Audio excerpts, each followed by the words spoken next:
ओम शांति। 22/5/2023 के साकार अनमोल धारणा युक्त मधुर महावाक्य। मीठे बच्चे, बाप की मदद व पूरा वर्षा लेने के लिए सगे बच्चे बनो। सगे अर्थात पूरा संन्यास कर पवित्रता की प्रतिज्ञा करने वाले। क्वेश्चन है, बाप फुल रहम दिल है कैसे? कौन सा रहम बच्चों पर सदा ही करते हैं? आंसर है, कोई बच्चा कितना भी विघ्न डालता, माया के वश हो उल्टा कर्म कर लेता, लेकिन फिर भी अगर कोई भूल महसूस करता है तो बाप उसे शरण ले कहते हैं, अच्छा फिर से ट्रायल करो, अवगुणों को निकाल गुणवान बनो। तो बाप फुल रहम दिल है, क्योंकि जानते हैं बच्चे और कहाँ जाएंगे। सदा सुखी रहें, यही बाप की आश रहती है। गीत है, तुम्हारे बुलाने को जी चाहता है। ओम शांति। मीठे मीठे बच्चे, तुम गोप गोपियाँ भी कहा, तुम्हें गोप गोपियाँ भी कहा जाता है। सतयुग में गोप गोपियाँ नहीं होते, वहाँ तो राजधानी चलती है। देवी देवता ही होते हैं, राजा ही होते हैं, राजधानी चलती है। गोप गोपियाँ संगम युग पर हैं, जबकि गोपी बल्लभ भी आते हैं। बल्लभ बाप को कहा जाता है। बच्चे याद करते हैं कि बाबा फिर से आओ।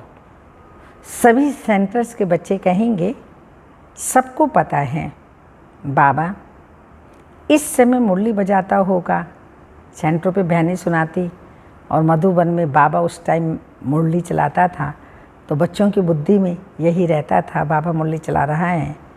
वह मुरली टेप में भरती होगी, लिखते भी होंगे, लिथो होगी, फिर हमारे पास आएगी।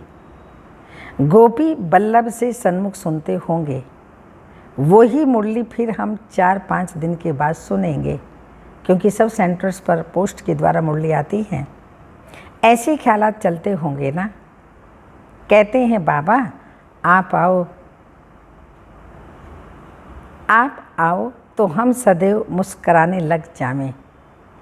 जैसे देवताएं सदा हर्षित रहते हैं, वहाँ यथा राजा रानी तथा प्रजा सब हर्षित रहते हैं। दुख का नाम निशान नहीं रहता। यहाँ तो है ही प्रजा का प्रजा पर राज्य। बच्चे जानते हैं बाबा आकर हमको पढ़ाते हैं, यहाँ गरीब ही अच्छी रीति पढ़ते हैं। जैसे वे गरीब भी कोई MLA आदि कोई MP बन जाते हैं ना, यहाँ गरीब ही पढ़ सकते हैं, वारिस भी गरीब ही बनते हैं। साहूकारों को लफड़ा बहुत रहता है। एक तो धन का नशा, दूसरा फिर फुर्सत नहीं मिलती, बलि भी नहीं चढ़ सकते हैं। यहाँ बलि चढ़ना पड़ता है तन मन धन सहित। साहूकारों का हृदय विदीर्ण होता है, फूलना बहुत रहता है, इसलिए गरीब झट बलि चढ़ते हैं।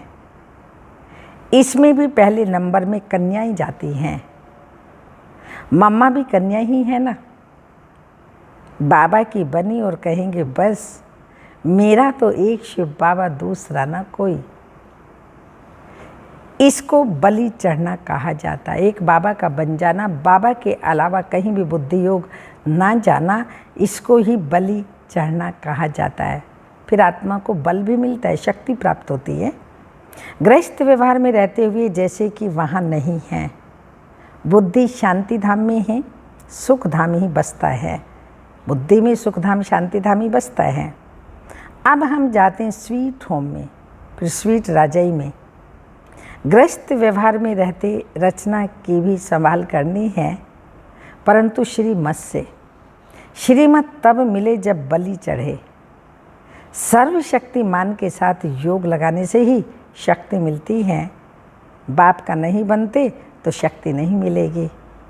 सगे और लगे होते हैं।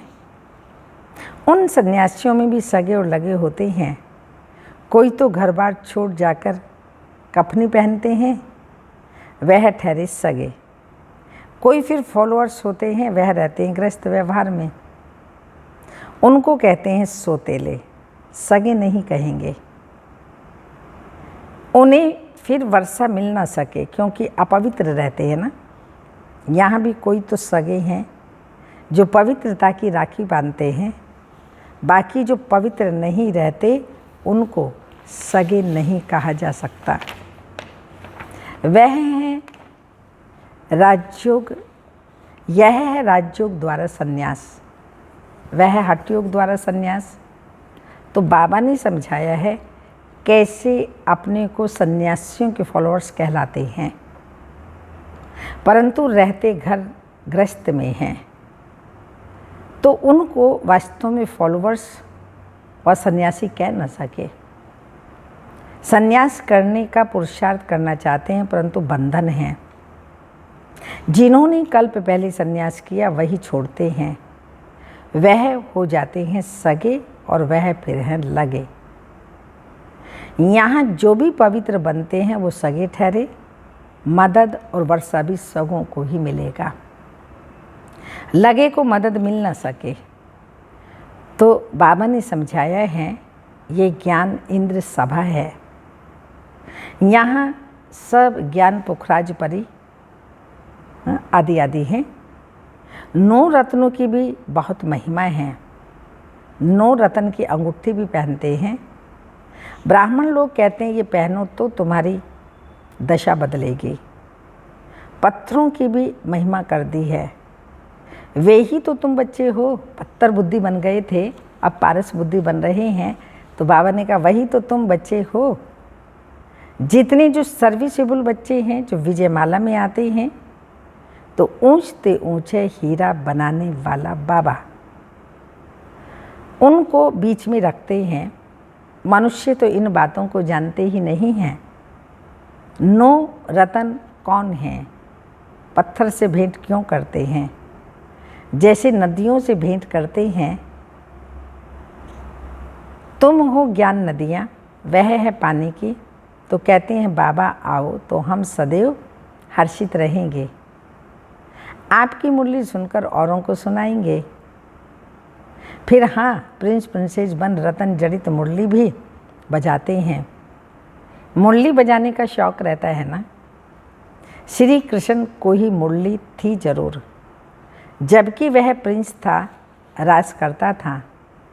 बाकी ज्ञान मुरली सुनाना या बजाना तो ज्ञान सागर का ही काम है। वह ज्ञान मुरली बाप आकर के चलाते हैं। ज्ञान की बात यहाँ ही होती है, वहाँ ज्ञान की बात नहीं होती। अब मुरली बजाने वाली तो तुम बचिया हो। सत्युग में त्रिकालदर्शी पने का ज्ञान नहीं होता, वहाँ ये नॉलेज प्रलोप हो जाती है, परंपरा चल नहीं सकती, पीछे होती है प्रारब्ध। ज्ञान एक ही बार मिलता है। अभी तुम 21 जन्मों के लिए प्रारब्ध पा रहे हो। प्रारब्ध मिलेगी फिर तो बाबा भी परम धाम में जाकर बैठ जाते हैं। तुमको ज्ञान योग बल से विश्व का मालिक बनाकर हम वाणी से परे हो जाते हैं। फिर वहाँ मेरे को कोई नहीं जानते, तो मुझ रचयिता और मेरी रचना को कोई जान नहीं सकते। ना बाप को जानते हैं, ना सृष्टि के आदि मध्य अंत को जानते हैं। वहाँ ये ज्ञान ही नहीं रहता। राधे कृष्ण को वहाँ ये पता हो कि फिर 14 कला बनना है तो राज्य ताज की खुशी ही गुम हो जाए, यह ज्ञान वहाँ रहता नहीं। सत्युग में ये ज्ञान नहीं रहता है, वहाँ हम प्रारब्ध को भोगते हैं। बाप हर बात क्लियर समझाते हैं। तुम भी सन्यासी हो, वो भी सन्यासी हैं, वो हैं हठ योग का सन्यास करने वाले। सन्यासी हद का घर बार छोड़ जाते हैं। वहाँ है शंकराचार्य और यह है शिवाचार्य। शिव बाबा ज्ञान का सागर है ना, उनको आचार्य कहा जाता है। श्री कृष्ण आचार्य नहीं, भगवान शिवाचार्य बैठ तुम बच्चों को समझाते हैं। राजयोग सिखाते हैं, वो है हठ योग, वह राजयोग सिखला न सके। ये बेहद का बाप है, सतयुग का राज्य प्राप्त कराने राजयोग सिखलाते हैं। तुम अब बाप के पास आई हो, वे जन्म बाई जन्म संन्यास लेते हैं, तुम 21 जन्म फिर संन्यास नहीं लेते हो। तुम जानते हो ये पुरानी दुनिया है, हम इसको ठोकर मारते हैं। पुरानी दुनिया दुख देने वाली है, इसलिए इसको हम ठोकर मारते हैं, भूल जाते हैं। शिव बाबा ने 2 प्रकार की यात्रा समझाई है, एक रूहानी यात्रा और जिस्मानी यात्रा। सुप्रीम बाप कहते हैं मैं तुमको यात्रा पर ले जाता हूँ, फिर तुम मृत्यु लोक में नहीं आएंगे। बाप है सुप्रीम पंडा, उनके बच्चे भी पंडे ठहरे, तुम हो रूहानी पंडे। रूहानी यात्रा कराने वाले तो यह हैं धारण करने की बातें। बच्चे अच्छी रीति धारणा कर समझाते हैं। कोई फिर ऐसे भी हैं जिनका पूरा योग नहीं रहता, शिव बाबा से पूरा योग नहीं रहता, भल ज्ञान की धारणा अच्छी रहती है, योग ठहरता नहीं। ज्ञान में माया इंटरफेयर नहीं करती है, योग में माया इंटरफेयर करती है। जैसे रेडियो में स्पीच करते हैं तो लड़ाई जब लगती है तो 1-2 का आवाज़ सुनने नहीं देते हैं, खिट खिट करते हैं, तो योग में माया भी इंटरफेयर करती है। भारत में योग का नाम मशहूर है। प्राचीन योग किसने सिखाया? उन्होंने तो श्री कृष्ण भगवानों वाची कह दिया है। श्री कृष्ण तो है ही सतयुग का प्रिंस। उनका नाम रूप देश काल बदलते बदलते यह है अंतिम जन्म, ब्रह्मा वाला अंतिम जन्म। फिर उनमें बाप प्रवेश कर उनको ये बना रहे हैं, तुम जानते हो ब्राह्मण सो देवता बने, फिर क्षत्रिय सो वैश्य सो शूद्र बने। तो बाएं पैर समझाते हैं मैं जो भी तुमको नॉलेज देता हूँ वह प्रालोप हो जाती है, क्योंकि सतयुग त्रेता में प्रारब्ध भोगते हैं, वहाँ पर ज्ञान की ज़रूरत ही नहीं, इसलिए प्रालोप हो जाती हैं। इस द्वारा सुनाता हूँ तो पहला नंबर नहीं, नदी ब्रह्मा ये है। ब्रह्मा बाबा पहला नंबर, नदी ब्रह्मा। मेला लगता है ना ब्रह्मपुत्र और सागर पर, यह ब्रह्मपुत्र है बड़ी नदी जो धारणा करके कराते हैं। बरोबर भगवान रूप बदलकर आया है, जो निराकार रूप है वह बदलकर साकार में आते हैं। ब्राह्मणों का सबसे ऊंच कुल है ब्रह्मा बाप मुख कमल द्वारा ब्राह्मणों को ज्ञान दे देवी देवता और क्षत्रिय धर्म की स्थापना करते हैं। सतयुग त्रेता में और कोई धर्म होता नहीं, अब स्थापना हो रही है।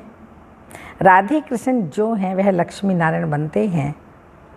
जिन्होंने भी पढ़ाई की है वह सतयुग में तो जरूर आएंगे, क्योंकि अविनाशी ज्ञान का विनाश नहीं होता है। प्रजा तो बहुत बनती ही है ना, कोई चले जाते फिर चक्र लगाकर आ जाते हैं, जाएंगे कहाँ? क्षमा तो एक ही है, परवाने अनेक हैं, तो क्षमा पर आते रहेंगे, भागंती हो जाने वाले भी आएंगे।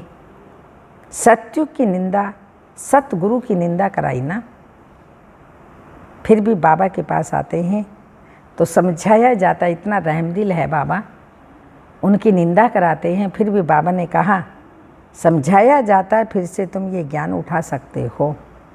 क्षमा किया, रहम करने वाला बाबा कहता है फिर भी तुम ये ज्ञान उठा सकते हो।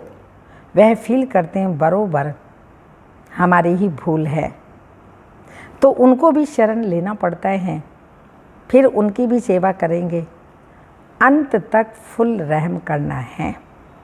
कितना भी विघ्न डालते हैं फिर भी कहेंगे भला आओ, ट्रायल करो, चल सकते हो तो चलो, नहीं तो आपकी तकदीर।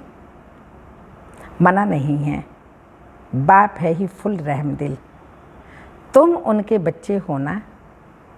कहते हैं माया ने भटकाया है, फिर भी उनकी सर्विस की जाती है। शरण आते हैं तो फिर उठाना है। अवगुण को निकाल गुणवान बनाना चाहिए। बाप कभी दुश्मन नहीं बन सकता। बेहद का बाप कहेंगे कि बच्चे सुखी रहो, रहम आता है, कहाँ जाएंगे? और तो कोई जगह है ही नहीं जहाँ बाप से वर्षा ले सकें। बाप सब बातें समझाते हैं। बहुत नहीं धारणा कर सकते हैं तो फिर थोड़ा ही सही। अच्छा, मनमना भाव, एक बाबा को याद करो, बाप की याद में रहो। आत्मा का स्वधर्म शांति है। अटेंशन प्लीज, सावधान। अपने बाप को याद करो। बाप को याद करने से वर्षा जरूर याद आएगा। ऐसे हो नहीं सकता वर्षा याद ना आए। बाप और वर्षे को याद करने से तुम जीवन मुक्त बनते हो। कितनी सहज बात है। नाम ही रखा है सहज राजयोग। योग कहने से ही मूंझते हैं। यह तो बाप को याद करना है ना। बाबा कहते हैं, अरे बच्चे, तुम बाप को भूल जाते हो। जिस बाप से हीरे जैसा जन्म मिला है तुम उनको भूल जाते हो। लौकिक बाप को कब भूलते हो? हाँ, उसको भूलते हो जो इस बाप को भूल जाते हो। बाबा को भूला तो वर्षा गुम। अपने को आत्मनिश्चय कर बाप को याद करना है। आत्म अभिमानी बदले देह अभिमानी बनने से धोखा खाते हैं। इसलिए धोखा ना खाएं, आत्म अभिमानी बने रहें। इससे ही हमारी प्रोग्रेस है, उन्नति है। इससे ही हमारी कमाई जमा होती है। इसलिए चलते फिरते उठते बैठते अपने को भी आत्मा समझो और साथ साथ दूसरों को भी आत्मिक दृष्टि से ही देखो। सब आत्माएं हैं, मेरे भाई हैं। आत्म अभिमानी बदले देह अभिमानी बनने से धोखा खाते हैं। सन्यासियों का है निवृत्ति मार्ग। भारत पतित बनना शुरू हो जाता है तो यह आकर के सन्यासी आदि मरम्मत करते हैं। अपवित्र बनने से थमाते हैं। उनमें प्योरिटी की ताकत रहती है। सन्यासी महात्माओं में प्योरिटी की ताकत रहती है। प्योरिटी है तो पीस प्रॉस्पेरिटी भी है। कन्या भी पवित्र है, तब तो उनको माथा टेकते हैं। देवता ही पवित्र हैं तो सब उनको माथा टेकते हैं। सतयुग में माथा टेकने की बात ही नहीं है, क्योंकि वहाँ सब पवित्र हैं। अपने दर्पण में देखना चाहिए, हमारे में कोई भूत तो नहीं है। दिल दर्पण में, ज्ञान दर्पण में देखना चाहिए, हमारे अंदर कोई भूत तो नहीं है। लायक बने हैं लक्ष्मी नारायण को वरने के, अपने को लायक बनाना है। तुम बच्चे जानते हो ऊंचते ऊंचे शिव बाबा, ब्रह्मा विष्णु शंकर और लक्ष्मी नारायण आदि, सबसे शिव बाबा ऊंच है। एक शिव बाबा ही हीरे जैसा है, बाकी इस समय सब तमो प्रधान कोड़ी जैसे हैं। महिमा सारी एक बाप की है। सारी सृष्टि को स्वर्ग बनाना ये बाबा का ही काम है। बाबा के सिवाय कोई भी सृष्टि को पावन नहीं बना सकता, क्योंकि पतित पावन है ही एक शिव बाबा। अच्छा, मीठे मीठे सिक्के लदे बच्चों प्रति माता पिता बाप दादा का याद प्यार। गुड मॉर्निंग, डायमंड मॉर्निंग, ओम नमस्ते। हम रूहानी बच्चों की रूहानी माता पिता बाप दादा को याद प्यार, गुड मॉर्निंग और नमस्ते। धारणा के लिए मुख्य सार हैं, बाप पर पूरा बलि चढ़, बाप का सगा बच्चा बन, बाप से पूरा वर्षा लेना है, पूरा पवित्र बनना है। सेकंड पॉइंट, अपने को दर्पण में देख भूतों को निकाल गुणवान बनना है। बाप की मुरली सुन धारण कर औरों को करानी है। वरदान है, परमार्थ के आधार पर व्यवहार को सहज बनाने वाले भाग्यवान आत्मभाव। आधा कल्प व्यवहार में, भक्ति में, धर्म के क्षेत्र में सब में मेहनत की और अभी मेहनत से छूट गए।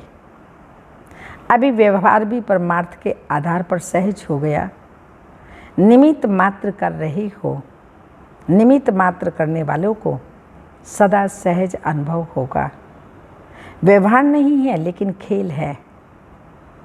माया का तूफान नहीं लेकिन ड्रामा अनुसार आगे बढ़ने का तोहफा है। तो मेहनत छूट गई ना। ऐसे मेहनत से अपने को बचाने वाली श्रेष्ठ भाग्यवान आत्मा हूँ, इसी स्मृति में रहो।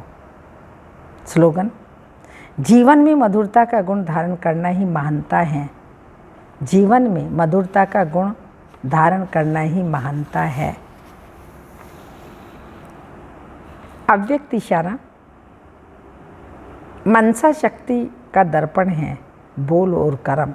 आपके मन में क्या है वो बोल से और कर्म से मालूम पड़ता है।